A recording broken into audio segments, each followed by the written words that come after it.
Women Do Rule and Banana Republic Fool. I am, as always, your host, Christopher Paul Dugdale, MEDMA.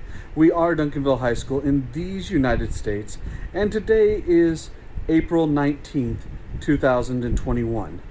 And on this date in history, in 1993, there was the Waco siege, where several people that believed that David Koresh was Jesus Christ went into a bunker with enough machine guns to hold off an army and held out for about 54 days until someone ran in and started fires, and everyone in there died and burned to death, including around 30 children. Also, it's the history of the Oklahoma City bombing, which was done in response to the attack on the Waco compound. Tough day.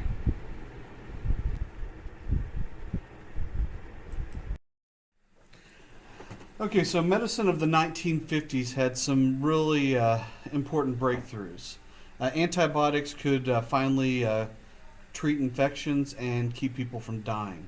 To kind of put things in perspective, Calvin Coolidge in 1928 was going to run for a third term for President of the United States, and he did not because his oldest son died from a blister on his hand from playing tennis. And had they had these antibiotics then, his son would have lived, probably a normal life after that. Penicillin was also created during this time to fight infections, following surgeries and amputations. It was also used to fight some STDs as well.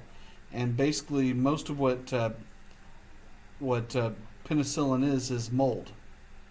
So, don't, if you get cut, just go up and go, oh, here's moldy bread, and rub it on it. Go and see a doctor. Don't pretend like you're a doctor. Smallpox was finally eradicated in the 1970s, and right now there's only a few cases, or there's a few million cases in Africa, and if they sent the vaccination over to Africa, they could actually wipe it out from the face of the earth, but no one wants to spend money on that. So, all you rich people out there, put some money into it and let's wipe out smallpox. They also had new drugs for diabetes, insulin that was used to treat it, so that if your blood sugar is too high, you take some insulin, or if it's too low, then you eat some stuff with sugar in it. Actually, see your doctor. I'm pre-diabetic, I should probably know, but I don't. But I'm not always proactive. That's why heart disease, one of the things that they had drugs for, they made drugs for. So they also had drugs to treat cancer as well. So the 1950s was just a magical time for creating vaccinations and medicine to fight against death. Jonas Salk actually kicks off a lot of this by developing a polio vaccine. And this would slow or stop the development of polio. Now, the bad thing is, if you already had polio, then it sucks to be you. But other than that, this would prevent you from getting it. And there are still cases of polio. Whenever I was teaching about 15 years ago, I was talking about this, and one of my students' fathers actually had polio, and he was in a wheelchair as a result of it.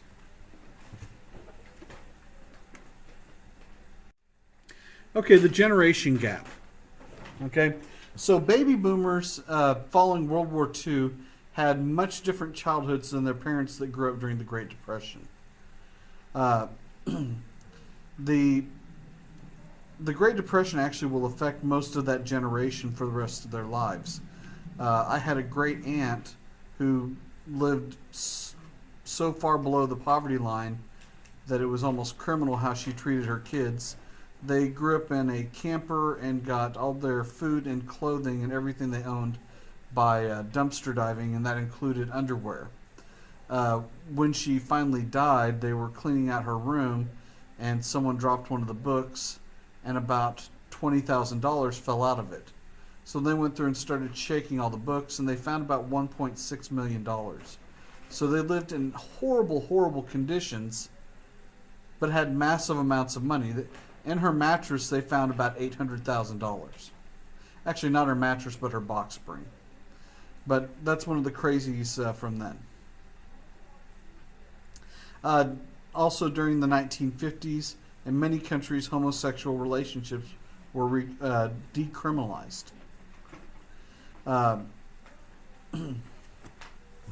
Now, there were also some attempts by several people to separate people's sex lives from their marriages and from marriage. People also experimented quite a bit with drugs like LSD and marijuana, and there were protests throughout the world, particularly in the '60s, in the United States by African Americans, Hispanic Americans, homosexual Americans, Native Americans, and several students also will protest, and you'll see that in the music of people like Bob Dylan and Janis Joplin. Second wave feminism. So there was a breakthrough in the feminist movement in the 20th century where women began to earn very important high political offices. Margaret Thatcher was one of the most influential prime ministers in the history of England, and she was elected into her position and did a lot for the country for about 12 years. Angela Merkel is the current prime minister of Germany, and she's really made her mark there as well. Israel was led by Golda Meir, and India was ruled by Indira Gandhi, the widow of Mahatma Gandhi. Women held 50% of the offices in Scandinavia. I know it says help there, but that would be a typo, because sometimes I make mistakes. I know no one wants to believe that's possible, but it does happen from time to time. Women will also fight for reproductive rights, whether this is birth control or for the right or access to abortions. Sweden is really the country that starts the sexual revolution, and they start teaching sex education, and they were one of the first nations to decriminalize homosexuality.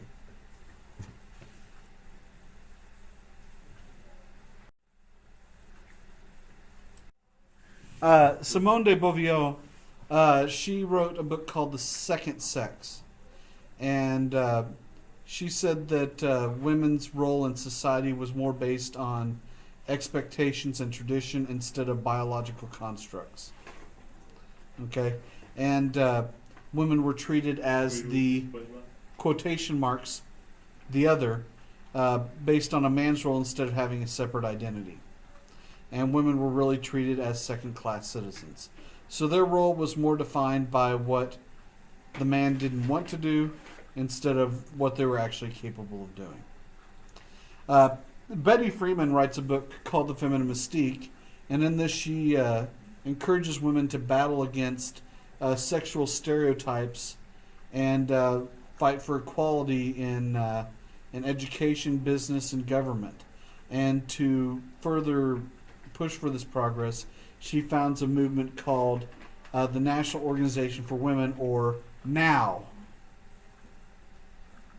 Yeah, I was going to shout that, but I didn't have that in me. Sorry about that, everyone. Also, she interviews a lot of Smith College graduates, and women that went to Smith College went to college mainly to find husbands, and so you got a college degree to get married.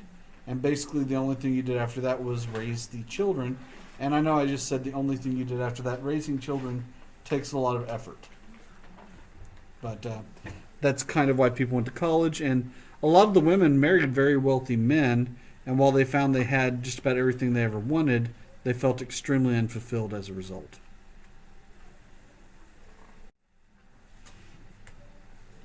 Modernism. Okay? This is an attempt to try and discover the law of natures and human society and get an objective knowledge of the world. We've seen this type of approach come around several times, and it's basically the idea that you can't really know anything unless you experience it for yourself. So you can't learn anything from me. The only way you can learn that touching something hot is bad is to burn the crap out of yourself. Okay? Now, postmodernism is, and this is kind of in the same vein, so why this is actually seen as something separate, I can't entirely say. But this emphasizes a lack of objective values, and this stresses subjective experience. Okay? So, again, this is all based on what you can actually experience yourself. They would also deconstruct text to find some of the underlying socio-political structures of gender, class, and race hidden in text. And if you're trying to see different roles and how people are treated, literature is a good place to go to capture the time periods where it was written. Even if it's not specifically about their time period, just the way that they address certain topics gives real insight to what people were like during a certain time period. Thomas Kuhn writes a book called The Structure of Scientific Revolutions. And in this he says that science represents these paradigm shifts that only deal with fact and theory, not truth. Okay? And really is, how is knowledge constructed? Okay? You realize many things that you are taught are based on theories and opinion and political goals of certain groups. So whether or not you might be taught something might have more to do with the politics of people that are in charge of that group.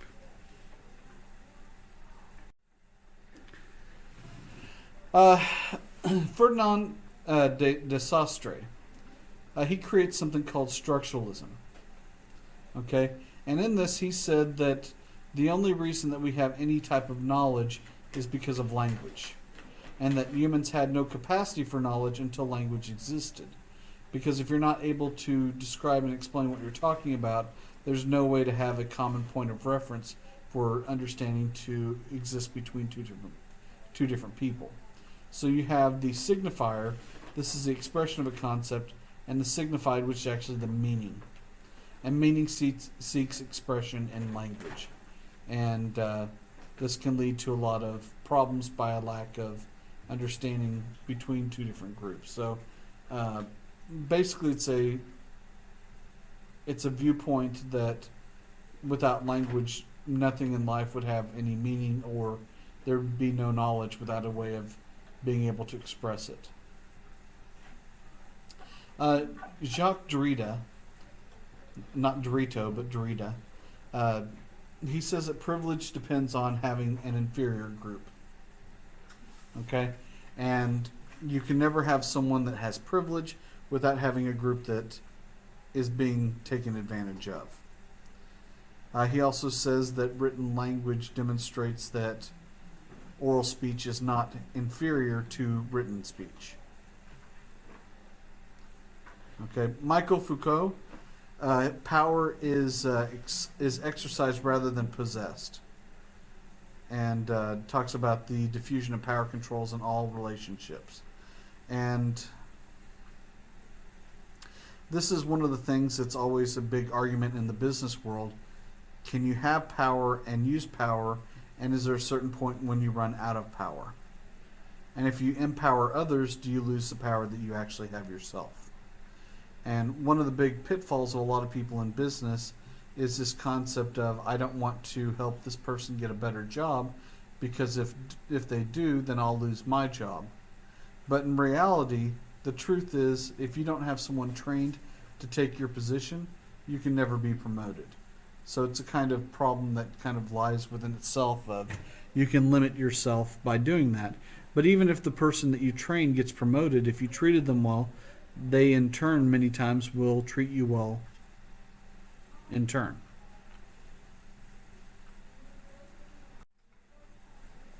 Existentialism, okay? This is living in a time period of economic and technological change. the angst that goes from that, the error, the fear of living in this type of time period. Okay, the decline of religious values and the shock of the horror of humanity. As we become much more of a global society, we see all the things that might have been hidden from us from the outskirts. Some of the horrible things that are being done to each other. The absence of God in the universe. A man by the name of Jean-Paul Sartre is a Frenchman who was captured by the Nazis. And he says, we don't choose to exist, we have no creator, and we're defined by our choices and values. And this is one of those things where you kind of take responsibility for your life and everything that you do, and that what you matter doesn't do, or what you feel doesn't do. It's what you do that defines who you are. Man, that felt like I was talking about Batman for a minute. Albert Camus writes a couple things called The Stranger and the Plague. And these are about people making life-defining choices. And most of the time, whenever you're making these type of choices, you have a very incomplete knowledge of everything that's going on around you. And, you know, many people, whenever they're making these important changes, don't really look at their surroundings and don't know the consequences and weight of everything that they do. And this was kind of a way of trying to get people to step outside of themselves when they're making these type of decisions. They don't in the book, but you can kind of see, you know, as the story unfolds, what's going on around them, that they would make these choices either a massive mistake or a massive success. What's the old saying? There's no such thing as luck. It's preparation meeting opportunity is what luck really is.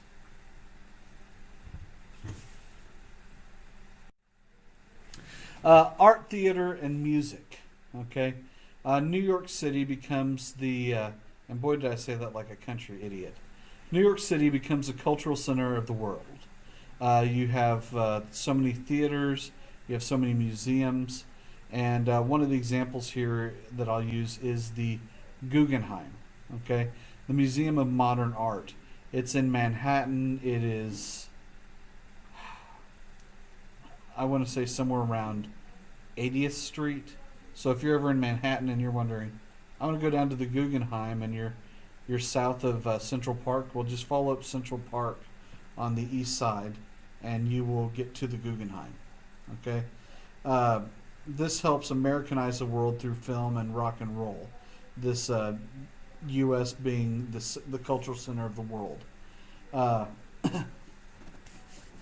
To further demonstrate this, I would push you towards things like many of the movies and TV shows that you watch have people that are from England or from Australia, and they can all do expert jobs of doing American accents, because the majority of culture that comes from television is in an American accent.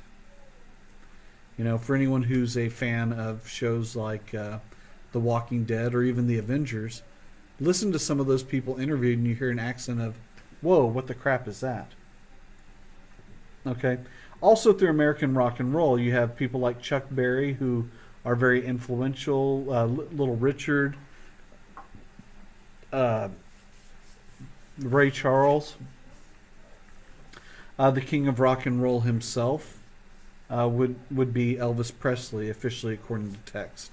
However, I would say that he stole a lot of his moves from people like Little Richard. Okay. Well, anyway, the Guggenheim is in itself a real interesting work of art, and I think we'll talk about more the people that designed that when we get to architecture a little bit later. I don't think that's today though. But anyway, we'll get through with that so we don't overwhelm you here. Abstract expressionism. The art expresses an emotion, attitude, or mood. Okay. Jackson Pollock is one of the best known of the abstract expressionists.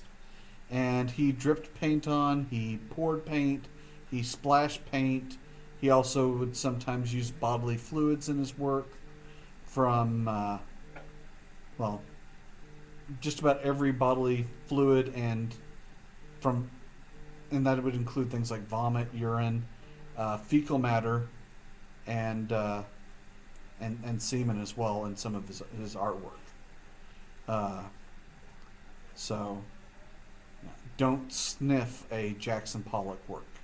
That's one of the best pieces of advice I can probably. And if you accidentally touch it, wash your hands before you do anything else, especially eat. Okay, this work here called Convergence. This explodes on the canvas and really shows raw emotion. I don't know, it's kind of pleasing to the eye, but it's a lot of chaos too. Anyway, it is what it is, and a lot of people really love Jackson Pollock's work.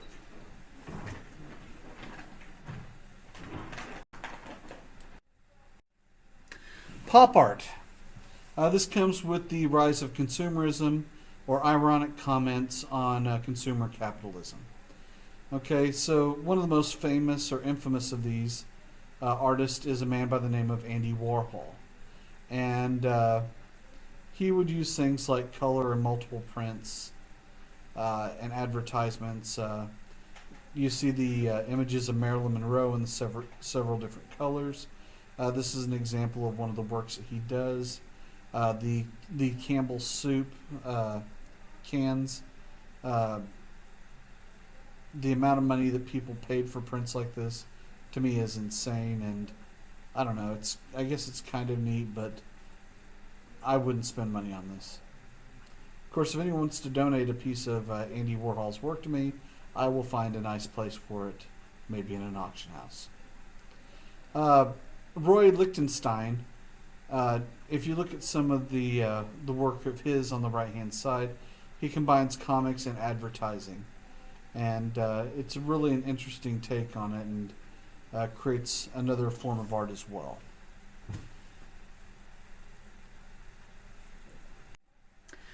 Art, theater, and music.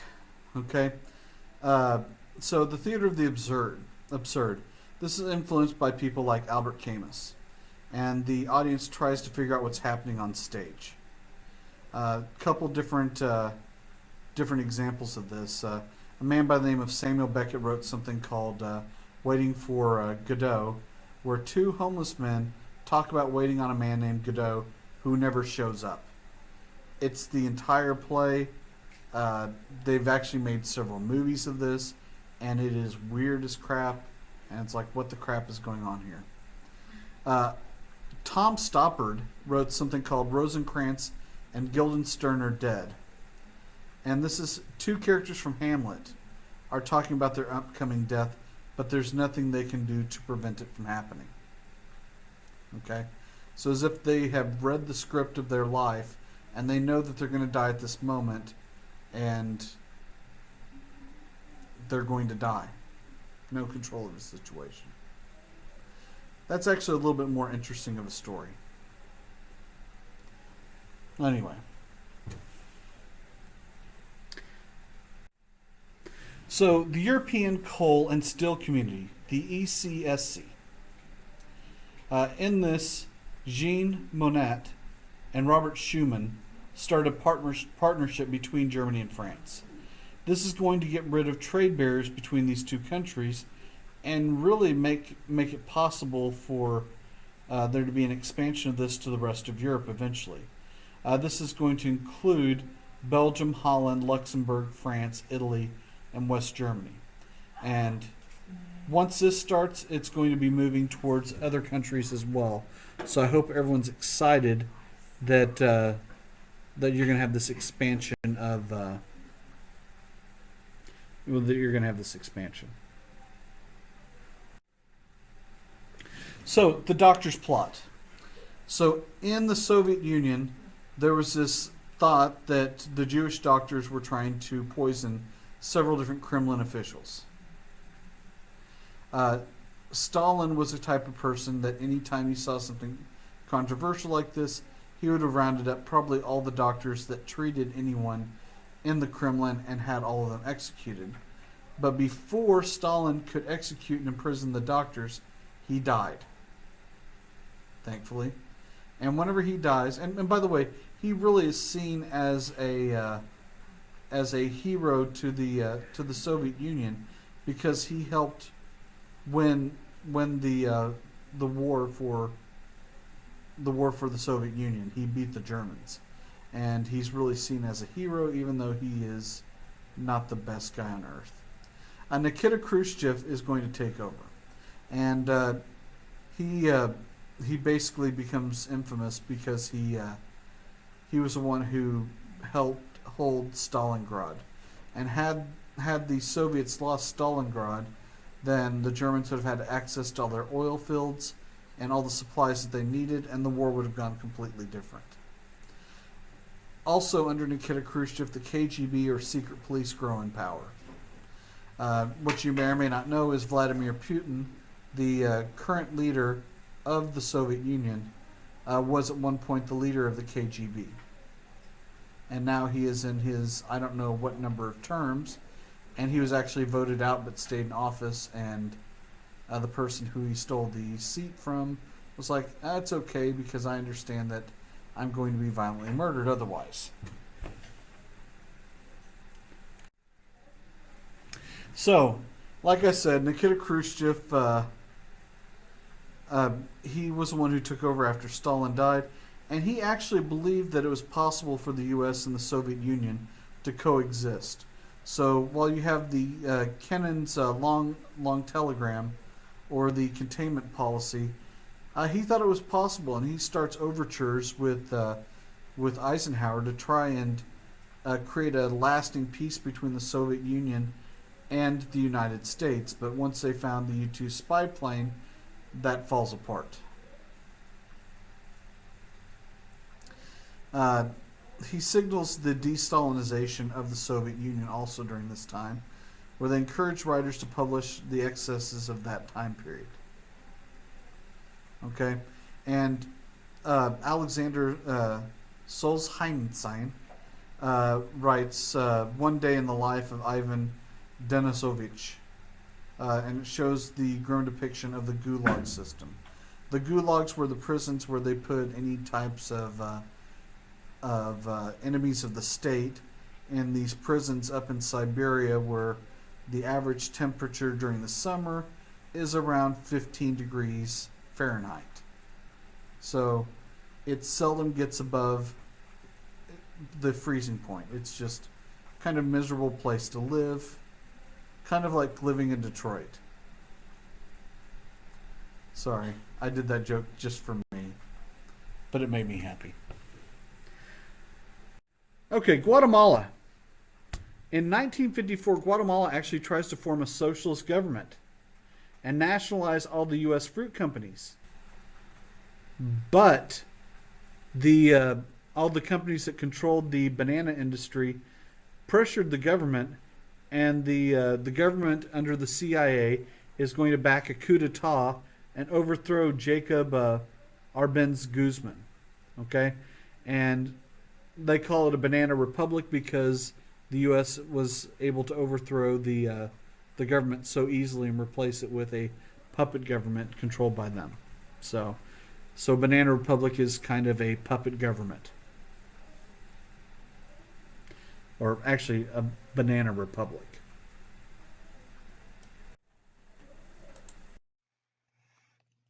Now, I know it seems like we're changing course here, but at the same time this is going on, the United States is getting involved in Vietnam. Up on the top left-hand side, that is Ho Chi Minh.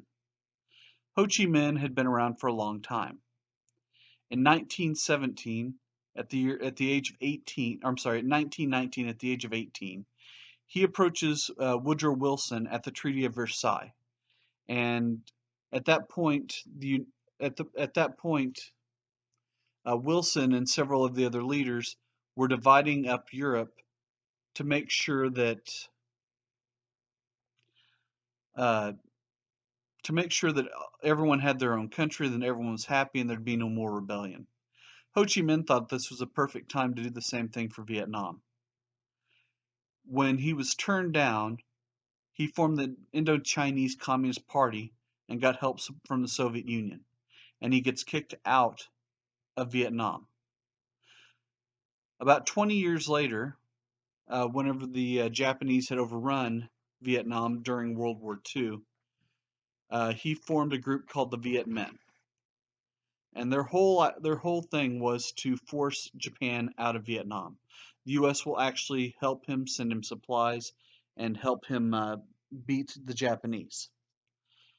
He was able to unite communist and non-communist.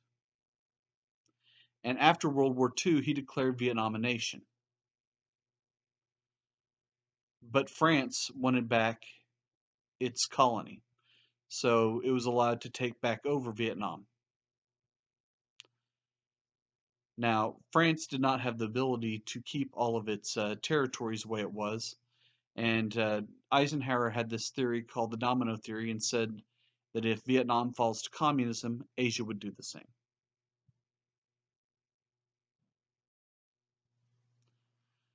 Okay, Dien Bien Phu. So in 1954, about 9 years after Japan took control of Vietnam again, the Viet Minh defeated the French, and they were forced to leave Indochina, French Indochina. Now that's French Indochina in the bottom left-hand side. That is Vietnam, Cambodia, and Laos. That's what we think of those countries today, and that's what they would become shortly after. Now, normally whenever you want a revolution like this, you were able to form your own nation, but most of the world was not comfortable with this. So they got together in Geneva, and they divided French Indochina into Cambodia and Laos. Cambodia is the yellow country, Laos is the orange country. North Vietnam Vietnam was divided into two. North Vietnam was communist, and South Vietnam was pro-Western. And this is where the problems will start. So the Vietnam War, this has a lot to do with the failures that France had in maintaining their empires overseas, and the U.S. fear of a communist takeover expansion in Asia or the rest of the world. So the U.S. is going to have a really difficult time defeating the Viet Cong guerrilla force and the North Vietnamese army, mainly because they're not fighting a conventional war. The U.S. could not invade North Vietnam because if it did, China said it would step in to fight the war as well. And we didn't need millions of Chinese soldiers while we're also fighting the North Vietnamese army. So you have a lot of hit and run attacks and a lot of bombing campaigns. We actually will drop more bombs on Vietnam during the Vietnam War than we did on Germany and Japan and Italy during World War II. In fact, we dropped about the same amount of bombs each year on Vietnam as we did in World War II. And you have to remember, Vietnam is a tiny country, and it's maybe a third the size of Germany and probably half the size of Japan. So we're blanketing them with so many bombs, and it's not doing anything to change the outcome of the war. What made the Viet Cong and the North Vietnamese army so effective was the use of the Ho Chi Minh Trail. And this is the Viet Cong's secret supply line through Cambodia and Laos, where they would basically go into a neighboring country and then move their forces down and then strike over from Cambodia and Laos into South Vietnam. Now, the draft is going to be very controversial during the Vietnam War. Men 18 to 25 are going to the war, and you could delay it if you went to college. So, but the majority of people that went to go fight were at or below the poverty line because they didn't have the money or resources to go to college. And this also will include a majority of African Americans. Now, about 200,000 people are going to ignore draft notices, and only about 1 out of 50 are going to go to prison. So about 4,000 went to prison. There were about 56,000 people that were able to avoid the war due to being conscientious objectors. Certain types of religion, if you did it early enough, you could get a waiver that would keep you from having to go to war. But this is going to go into the draft, and what's going on here with the draft and the war is going to go into this protest period of the 1950s and 60s, and people's disillusion with the government and taking care of people, like you might have in the civil rights movement, in the Hispanic civil rights movement, in the gay liberation groups, in Native American protest groups like the American Indian movement, and then the various student groups and groups like the Yippies, and all of these have varying goals, but there's a lot of people that were against the war to begin with and didn't understand why fighting here was such a priority of the United States. This gets us to the end of today. I hope everyone has a great day. Please don't cocaine, please don't AIDS, and please don't COVID. And if you see anyone doing that, wash your hands. And be safe, but don't be a safe. This is Doug Dill, and I will talk to you on the other side.